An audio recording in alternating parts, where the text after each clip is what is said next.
2 मई 2021 पश्चिम बंगाल। एक तरफ जश्न का माहौल था।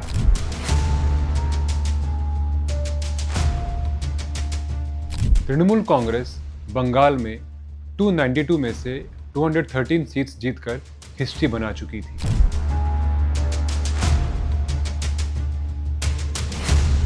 सड़कों पर हरा रंग था और खेला होबे का शोर। लेकिन इन सबके बीच पार्टी की सबसे बड़ी लीडर, बंगाल की अपनी चीफ मिनिस्टर, खामोश थी।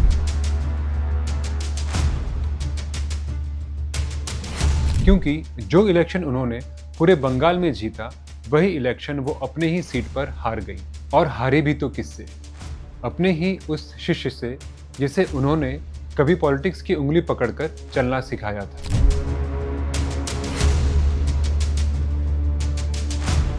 सवाल ये है कि बंगाल की दीदी ममता बनर्जी को उनके ही मजबूत किले नंदीग्राम में किसने और कैसे हराया?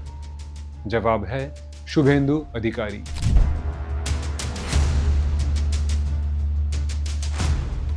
एक वक्त पर ममता के सबसे भरोसेमंद सिपाही। ये कहानी सिर्फ एक चुनावी हार जीत की नहीं है।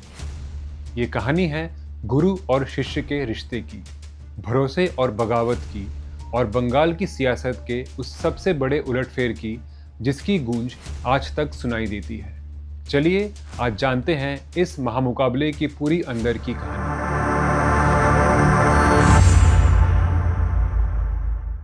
इस कहानी को समझने के लिए हमें करीब 1.5 दशक पीछे साल 2006-07 में जाना होगा। पश्चिम बंगाल में लेफ्ट फ्रंट की 34 साल पुरानी गवर्नमेंट थी जिसे कोई हरा नहीं सकता था। चीफ मिनिस्टर थे बुद्धदेव भट्टाचार्य।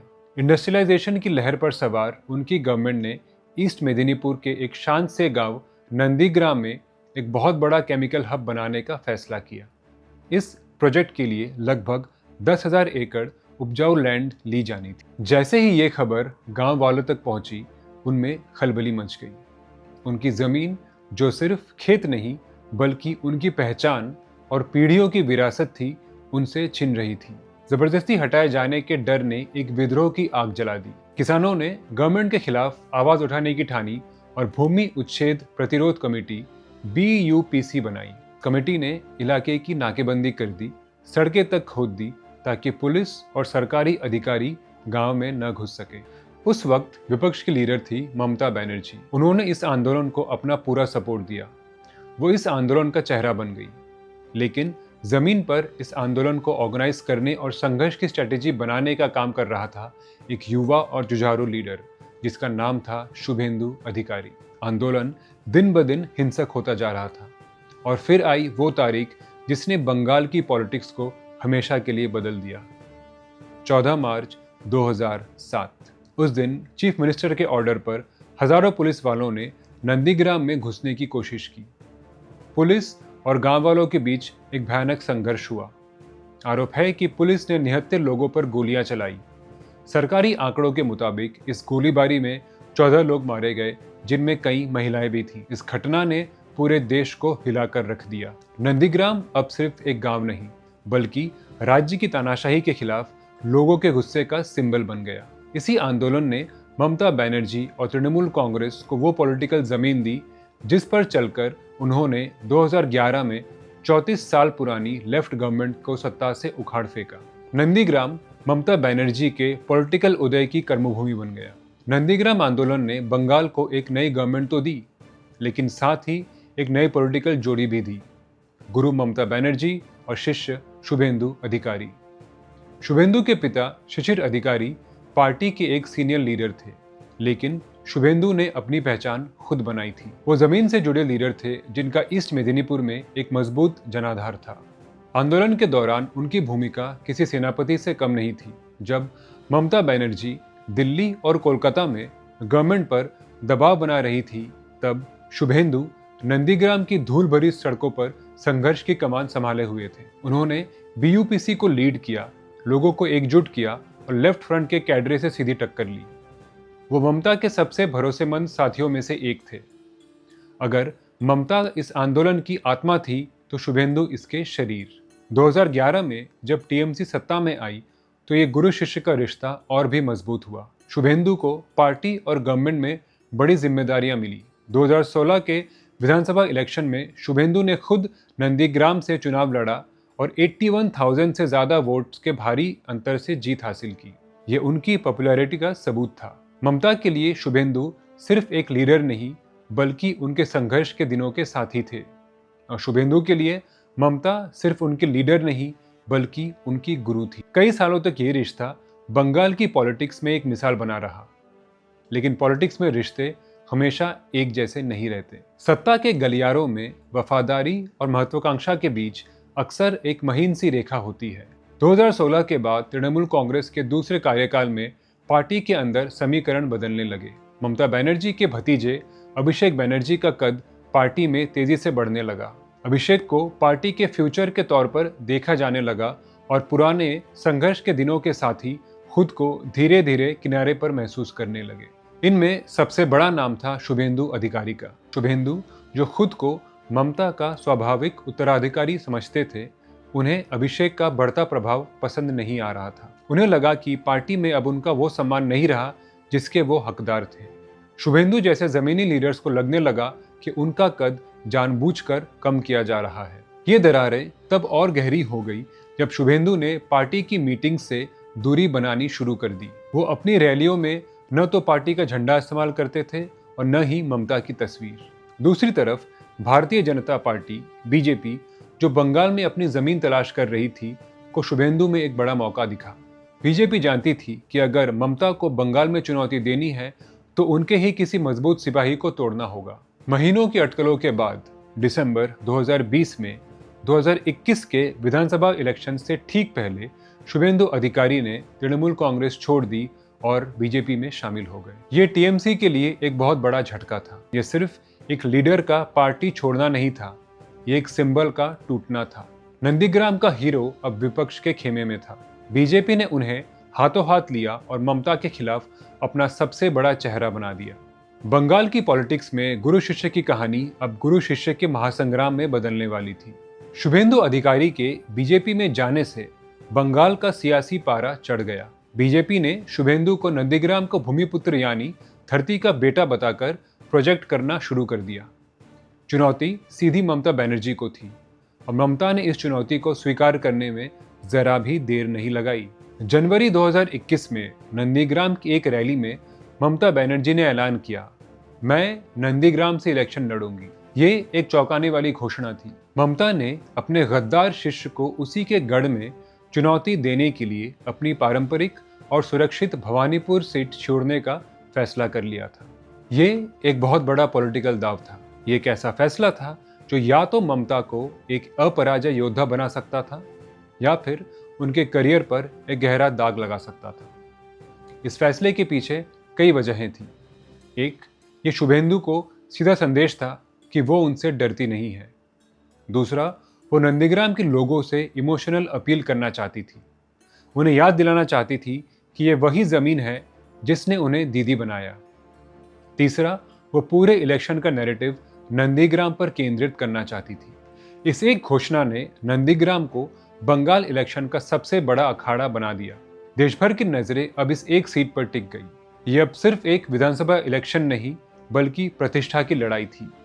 ये गुरु और शिष्य के बीच सीधी टक्कर थी। खेल शुरू हो चुका था और मैदान था नंदीग्राम।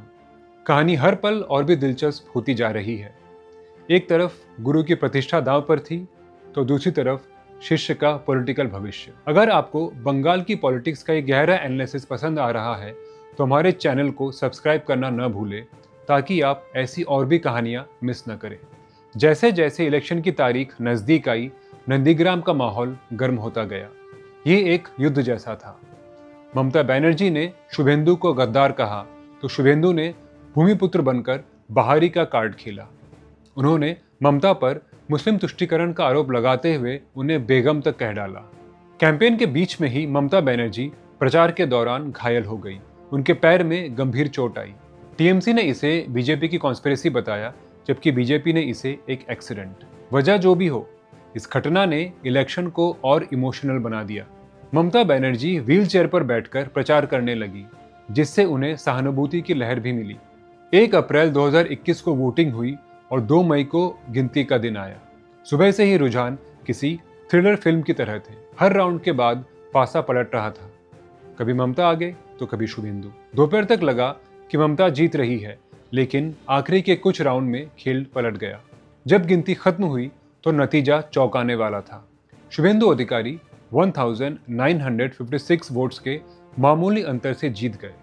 शुभेंदु को कुल 1,10,764 वोट्स मिले, जबकि ममता बनर्जी को 1,08,808 वोट्स मिले। तृणमूल कांग्रेस ने नतीजों पर सवाल उठाए और दोबारा गिनती की मांग की, जिसे इलेक्शन ऑफिसर ने खारिज कर दिया। बंगाल की चीफ मिनिस्टर, जिसने अपनी पार्टी को ऐतिहासिक जीत दिलाई थी, अपनी खुद की सीट हार चुकी थी। ये एक अजीब सी स्थिति थी। ममता बनर्जी की पार्टी टीएमसी ने 213 सीट्स जीतकर गवर्नमेंट बना ली थी, लेकिन चीफ मिनिस्टर खुद इलेक्शन हार गई। ये ममता के लिए एक बड़ा पर्सनल झटका था, लेकिन उन्होंने इसे स्वीकार किया। नंदीग्राम के लोग जो भी फैसला दें, मैं उसे स्वीकार करती हूँ, लेकिन हमने 200 से ज़्यादा सीट्स जीती है और बीजेपी इलेक्शन हार गई है। तो सवाल यह है कि ममता अपनी ही कर्मभूमि में हारी कैसे? इसके पीछे कई कारण थे। पहला, शुभेंदु अधिकारी का स्थानीय प्रभाव और अपना वोट बैंक। दूसरा, बीजेपी की ध्रुवीकरण की स्ट्रैटेजी काफी हद तक सफल रही। और तीसरा, शुभेंदु के जाने के बाद नंदीग्राम में टीएमसी का संगठन कमजोर पड़ गया था। हार के बावजूद ममता बनर्जी ने चीफ मिनिस्टर पद की शपथ ली। भारतीय कॉन्स्टिट्यूशन के अनुसार कोई भी व्यक्ति बिना एमएलए बने 6 महीने तक मुख्यमंत्री रह सकता है। बाद में उन्होंने अपनी पारंपरिक सीट भवानीपुर से बाई इलेक्शन लड़ा और बड़े अंतर से जीतकर विधानसभा पहुंची। दूसरी तरफ इस एक जीत ने शुभेंदु अधिकारी को बंगाल बीजेपी का सबसे बड़ा लीडर बना दिया और उन्हें विधानसभा में लीडर ऑफ ऑपोजिशन चुना गया। शिष्य ने भले ही गुरु को एक लड़ाई में हरा दिया था, लेकिन गुरु ने पूरा युद्ध जीत लिया था। नंदीग्राम की कहानी 2021 में खत्म नहीं हुई है। ये लड़ाई आज भी जारी है और 2026 के विधानसभा इलेक्शंस के लिए बिसात बिछाई जाने लगी है। गुरु और शिष्य के बीच प्रतिद्वंदिता अब बंगाल की पॉलिटिक्स का केंद्र बन चुकी है। 2026 के लिए दोनों खेमों ने अपनी चालें चलनी शुरू कर दी है। ममता बनर्जी भी चुप नहीं बैठी हैं। नंदीग्राम में शुभेंदु को चुनौती देने के लिए उन्होंने एक दिलचस्प चाल चली है। उन्होंने शुभेंदु के ही एक पूर्व करीबी पवित्र कर को टीएमसी में शामिल कर नंदीग्राम से टिकट दिया है। पवित्र कर 2021 में शुभेंदु के प्रमुख चुनावी रणनीतिकार थे और इलाके में उनकी मजबूत पकड़ मानी जाती है। ये शिष्य के शिष्य को ही मैदान में उतारकर शुभेंदु को मात देने की स्ट्रैटेजी है। यह जंग अब सिर्फ नंदीग्राम या भवानीपुर तक सीमित नहीं है, यह पूरे बंगाल पर वर्चस्व की लड़ाई बन गई है। एक तरफ ममता पर 2021 की हार का बदला लेने का दबाव है, तो दूसरी तरफ शुभेंदु पर यह साबित करने का कि 2021 की जीत कोई तुक्का नहीं थी। तो ये थी कहानी गुरु और शिष्य की उस चुनावी लड़ाई की, जिसमें शिष्य ने एक बाजी तो जीत ली, लेकिन गुरु ने सल्तनत बचा ली। 2007 में जिस नंदीग्राम ने ममता को सत्ता के शिखर तक पहुंचाया, 2021 में उसी नंदीग्राम ने उन्हें उनके पॉलिटिकल जीवन की सबसे बड़ी अप्रत्याशित हार दी। सियासत की यही विडंबना है कि जो जमीन आपके उदय का कारण बनती है, वही आपके लिए सबसे बड़ी चुनौती भी बन सकती है। लेकिन अब सवाल फ्यूचर का है। क्या नंदीग्राम की ये हार ममता बनर्जी की विरासत पर हमेशा के लिए एक निशान बनकर रह जाएगी, या 2026 में जब गुरु और शिष्य एक बार फिर आमने सामने होंगे, तो क्या हिस्ट्री खुद को दोहराएगी या एक नई हिस्ट्री लिखी जाएगी? इसके बारे में आपकी राय क्या है? हमें नीचे कमेंट्स में ज़रूर बताएं। और अगर आपको भारत की पॉलिटिक्स की ऐसी ही गहरी और अनसुनी कहानियाँ पसंद है, तो हमारे चैनल को सब्सक्राइब करना न भूलें। धन्यवाद।